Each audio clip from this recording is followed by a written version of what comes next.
तो आज की वीडियो में we are going to talk about the physical properties of alcohols and phenols. तो दो फिजिकल प्रॉपर्टी हमें यहाँ पे करनी है according to NCERT. First one is boiling point and second one is solubility. तो पहली फिजिकल प्रॉपर्टी से स्टार्ट करते हैं विच इज बॉइलिंग पॉइंट।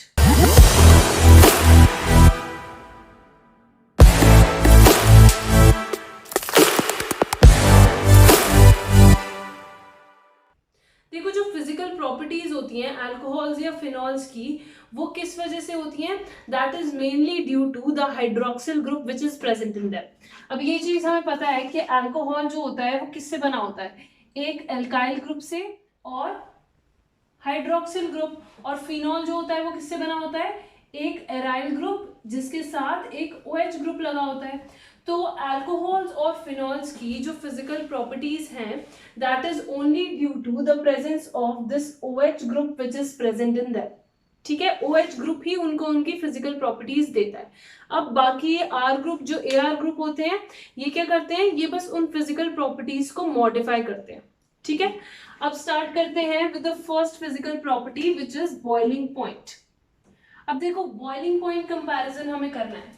तो बॉइलिंग पॉइंट जो होता है it increases with the increase in number of carbon atoms in a particular alcohol. सबसे पहले हम अल्कोहल की बात कर रहे हैं।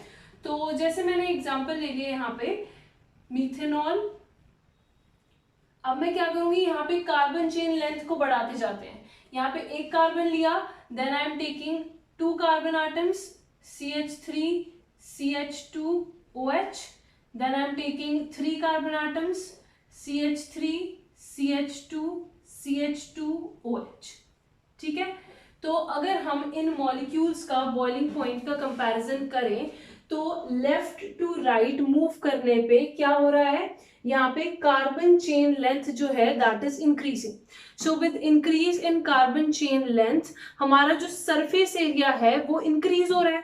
और जैसे जैसे देखो हमारा सरफेस एरिया इंक्रीज होता जाएगा वैसे वैसे क्या होगा? वॉन्डरवॉल फोर्सेस ऑफ अट्रैक्शन भी इंक्रीज होती जाएंगी। ठीक है, जितना ज्यादा सरफेस एरिया तुम एक्सपोज करोगे उतनी ज्यादा जगहों से वो इंटरैक्ट कर सकता है। अब तो on increasing the surface area as we move from left to right, van der Waals forces also increases. और अगर van der Waals forces of attraction increase हो रही हैं तो मतलब कि इन इंटरैक्शंस को तोड़ना थोड़ा और मुश्किल होता जाएगा। So we say that boiling point increases with the increase in number of carbon atoms. ठीक है, तो बॉइलिंग पॉइंट जो होगा that is also going to increase with increasing number of carbon atoms. ठीक है, ये तो हो गई पहली चीज कि जब हमारी कार्बन चेन लेंथ बढ़ रही है तो हमारा बॉइलिंग पॉइंट बढ़ेगा। अब अगर हम कार्बन चेन लेंथ जो है वो ही सेम ले लें तब क्या होगा वो भी देख लेते हैं।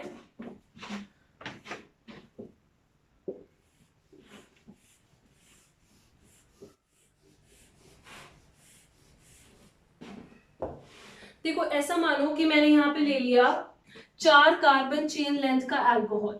तो सबसे पहले मैंने उसकी स्ट्रेट चेन बनाई है। ब्यूटेनॉल लेते हैं CH3 CH2 CH2 CH2OH। ठीक है, this is N butyl alcohol. तो अब हम क्या करेंगे? अब हम धीरे धीरे करके इसमें ब्रांचिंग इंट्रोड्यूस करेंगे, यानी कि टोटल कार्बन नंबर्स जो हैं वो हमारे सेम ही रहेंगे। ठीक है, यहाँ पे भी 4 कार्बन और नेक्स्ट वाले में भी 4 कार्बन एटम्स। तो अब बस ब्रांचिंग हम इंक्रीज कर रहे हैं। तो कार्बन यहाँ पे ले लिया CH3, यहाँ पे हो जाएगा OH, इस side CH2, 1 2 3 and 4 carbon atoms again. ठीक है, अब दोबारा हमने और ब्रांचिंग इंक्रीज कर देनी है।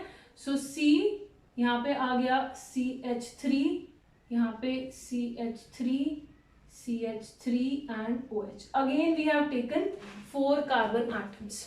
फाइन, अब देखो कर क्या रहे हैं हमने यहाँ पे number of carbon atoms same रखे हैं, but on moving from left to right we are increasing the branching. और ब्रांचिंग इंक्रीज करने से क्या होगा, सरफेस एरिया कम हो जाता है। ठीक है, तुम देख भी सकते हो कि जैसे जैसे हम यहां से यहां की तरफ मूव कर रहे हैं, जो हमारा स्ट्रक्चर है मॉलिक्यूल का वो ज्यादा से ज्यादा कॉम्पैक्ट हो जा रहा है, राइट। ब्रांचिंग इंक्रीज होगी तो स्ट्रक्चर कॉम्पैक्ट होगा, वो ज्यादा से ज्यादा स्फेरिकल होता जाएगा। तो जितना ज्यादा स्ट्रक्चर हमारा स्फेरिकल होता जाएगा, कॉम्पैक्ट होता जाएगा, उतना ही उसका सरफेस एरिया क्या हो जाएगा, डिक्रीज। तो with increase in branching on moving from left to right, surface area decreases. और अगर सरफेस एरिया कम है तो वंडरवॉल फोर्सेस ऑफ अट्रैक्शन भी क्या हो जाएंगी, कम। और अगर वंडरवॉल फोर्सेस ऑफ अट्रैक्शन कम हो गई then the boiling point is also going to decrease. ठीक है, तो ये इफेक्ट होता है हमारा ब्रांचिंग का on the boiling point. With branching the boiling point decreases. ठीक है, तो ये हो गई हमारी दूसरी चीज। अब चलते हैं नेक्स्ट केस पे।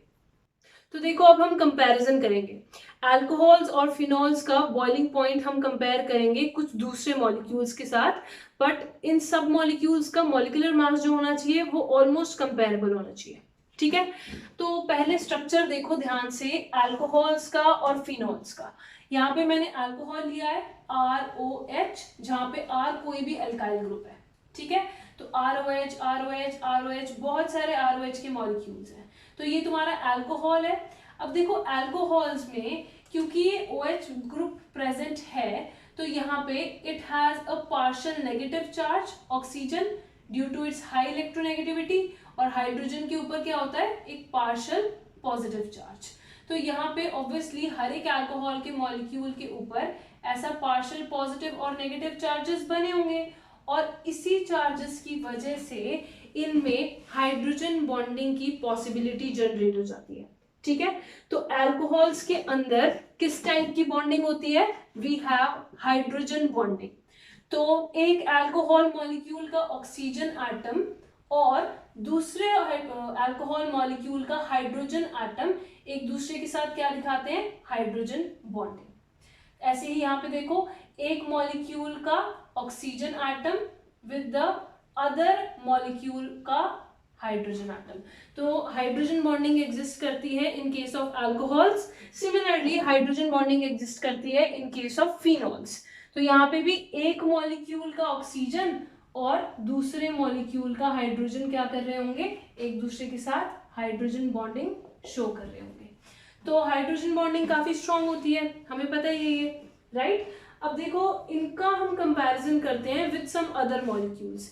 जैसे कि मैंने यहाँ एग्जांपल लिया है, सपोज यहाँ लिया इथेनॉल, मिथॉक्सीमीथेन और प्रोपेन। तो इथेनॉल है एक अल्कोहल, मिथॉक्सीमीथेन है दिस इज एन ईथर, यहाँ पे प्रोपेन क्या है, दिस इज हाइड्रोकार्बन। और देखो इन सबके जो मॉलिक्यूलर मास है वो ऑलमोस्ट कंपेरेबल होने चाहिए, तभी हम बॉइलिंग पॉइंट का कंपैरिजन कर सकते हैं। ठीक है, इथेनॉल का मास देखो 46, मिथॉक्सीमीथेन का 46, ऐसे प्रोपेन का क्या है 44।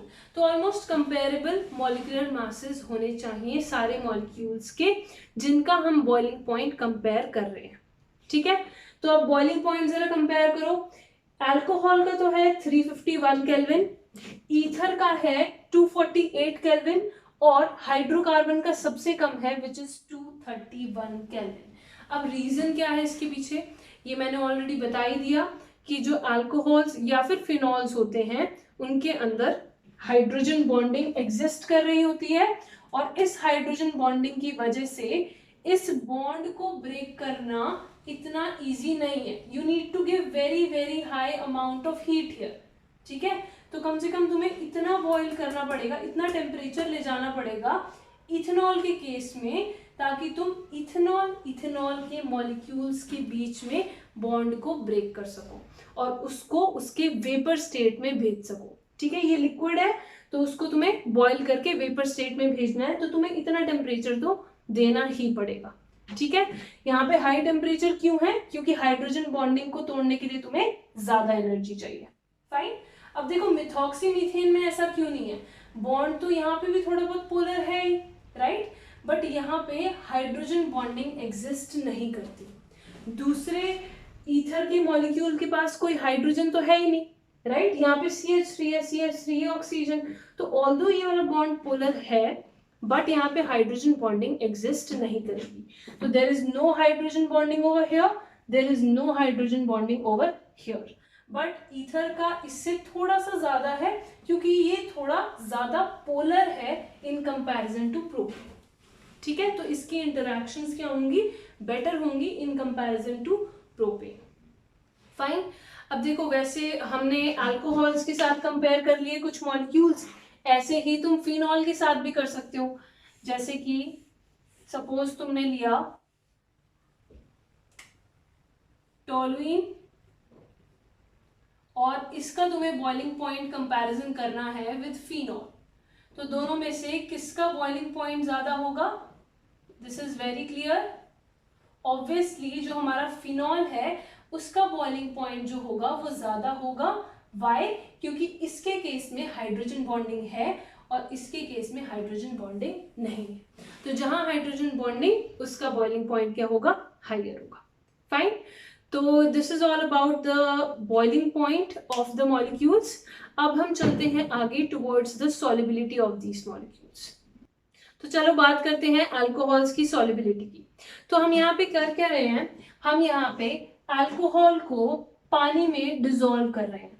ठीक है, ऐसा मानो कि तुम्हारे पास अल्कोहल था, लिक्विड है, ये लिक्विड फॉर्म में है, ROH के बहुत सारे मॉलिक्यूल्स थे तुम्हारे पास, और तुमने क्या किया, तुमने इसको वाटर में डिसॉल्व कर दिया। ठीक है, अब देखो ऑब्वियसली अगर वाटर अपने इनकमिंग मेहमान को बहुत अच्छा एनवायरनमेंट प्रोवाइड करेगा तो वो क्या हो जाएगा, इजीली उसके साथ इंटरेक्ट करेगा, तो वो सॉल्युबल हो जाएगा, राइट। बट अगर वाटर इसको पसंद ही नहीं करता, वो उसके साथ इंटरेक्ट भी नहीं करेगा, तो वो उसके साथ सॉल्युबल भी नहीं होगा। तो इस केस में हमारा क्या हो रहा है यहाँ पे, क्योंकि वाटर के मॉलिक्यूल्स इस ROH को बहुत अच्छे से वेलकम करते हैं, वो बहुत अच्छे से उसके साथ इंटरैक्ट करते हैं, दैट इज द रीजन कि ROH जो होता है या अल्कोहल जो होता है वो वाटर में सॉल्युबल हो जाता है। ठीक है, अब देखो जो हमारे लोअर मेंबर्स होते हैं अल्कोहल के, वो रेडिली सॉल्युबल होते हैं। लोअर मेंबर्स यानी कि जैसे जिसमें कम कार्बन एटम्स हैं, जैसे कि मिथेनॉल, इथेनॉल, प्रोपेनॉल, ये बहुत अच्छे से वाटर के साथ क्या करते हैं, सॉल्युबल हो जाते हैं, क्योंकि इसके साथ बहुत अच्छी हाइड्रोजन बॉन्डिंग दिखाते हैं। यहाँ पे तुम देख भी सकते हो, देखो एक ROH का मॉलिक्यूल लिया, अब वाटर मॉलिक्यूल्स आ गए अपने गेस्ट को बहुत अच्छे से वेलकम करने, राइट। तो ये बहुत रेडिली सॉल्युबल हो रहा है, अल्कोहल जो है वो बहुत रेडिली सॉल्युबल हो रहा है इन वाटर, क्योंकि बहुत अच्छी इंटरेक्शंस बन रही हैं उन दोनों के बीच में, गेस्ट और होस्ट के बीच में। ठीक है, तो इसी को हम क्या कह रहे हैं, हाइड्रोजन बॉन्डिंग। तो लोअर मेंबर्स जो होते हैं जिसमें हमारा R ग्रुप जो है छोटा है, वो रेडिली सॉल्युबल हो जाते हैं, बट जैसे जैसे हमारा R ग्रुप का साइज बढ़ता जाएगा वैसे वैसे हमारी सॉल्युबिलिटी कम होती जाती है। अब इसका रीजन क्या है, देखो R ग्रुप जो है ये क्या होता है, this is hydrophobic in nature. Hydrophobic यानी कि वाटर रिपेलिंग, या फिर हम कह सकते हैं वाटर हेटिंग। R ग्रुप क्या होता है, हाइड्रोफोबिक, वाटर रिपेलिंग। तो अगर ये वाटर रिपेलिंग है, जैसे जैसे इसका साइज बढ़ता जाएगा, देखो अगर छोटा ग्रुप है CH3 CH2 CH3 तो ठीक है, काम चल जाता है, हाइड्रोजन बॉन्डिंग बहुत इजीली हो जाती है। लेकिन अगर हमारा साइज बढ़ जाता है इस R ग्रुप का, तो ये इंटरफेयर करता है हाइड्रोजन बॉन्डिंग में। ठीक है, R ग्रुप हमारा बहुत बड़ा हो जाएगा तो ये इजीली हाइड्रोजन बॉन्डिंग को नहीं होने देता, और अगर ये इजीली हाइड्रोजन बॉन्डिंग नहीं होने देगा तो जैसे जैसे हम हायर मेंबर्स पे जाएंगे अल्कोहल के, वैसे वैसे हमारी सॉल्युबिलिटी क्या होती जाती है, कम होती जाती है। ठीक है, एग्जाम्पल देख लेते हैं एक। जैसे सपोज मैंने यहाँ पे लिया butanol CH3 CH2 CH2 CH2OH, then pentanol CH3 CH2 CH2 CH2 CH2OH, और इसके बाद मैंने ले लिया 1 2 3 4 5 ओके, इसके बाद मैंने ले लिया हेक्सेनॉल 1 2 3 4 5 एंड 6 कार्बन एटम्स। तो अगर मैंने ये 3 अल्कोहल्स लिए हैं और मुझे इनको अरेंज करना है in order of their solubility in water, तो ऑर्डर क्या हो जाएगा यहाँ पे, देखो जैसे जैसे कार्बन चेन लेंथ बढ़ती जाएगी हाइड्रोफोबिक पार्ट यानी कि वाटर रिपेलिंग पार्ट, गंदा वाला पार्ट बढ़ता जाएगा, तो ये वाटर में इसको सॉल्युबल ही नहीं होने देगा। हाइड्रोजन बॉन्डिंग में ये ज्यादा से ज्यादा इंटरफेयर करेगा, तो हम क्या कहेंगे, ऑर्डर क्या हो जाएगा यहाँ पे, देखो 3 जो होगा least soluble, then 2, then finally 1, जिसमें जितने कम नंबर ऑफ कार्बन एटम्स वो ज्यादा सॉल्युबल होगा, larger number of carbon atoms hydrophobic part बड़ा, यानी कि हमारी जो इंटरैक्शंस होंगी विद वाटर वो कम हो जाएंगी और ये हमारा ऑर्डर बन जाएगा। फाइन। और देखो अगर हम यहाँ पे ब्रांचिंग की बात करें, हम यहाँ पे ब्रांचिंग भी इंट्रोड्यूस कर सकते हैं और फिर देखते हैं क्या होगा। जैसे ये मानो कि मैंने लिया, इसके बाद ब्रांचिंग करा देते हैं, CH3C CH3H देन CH2OH, ठीक है, ये ले लिया दूसरा, और थर्ड ले लेते हैं CH3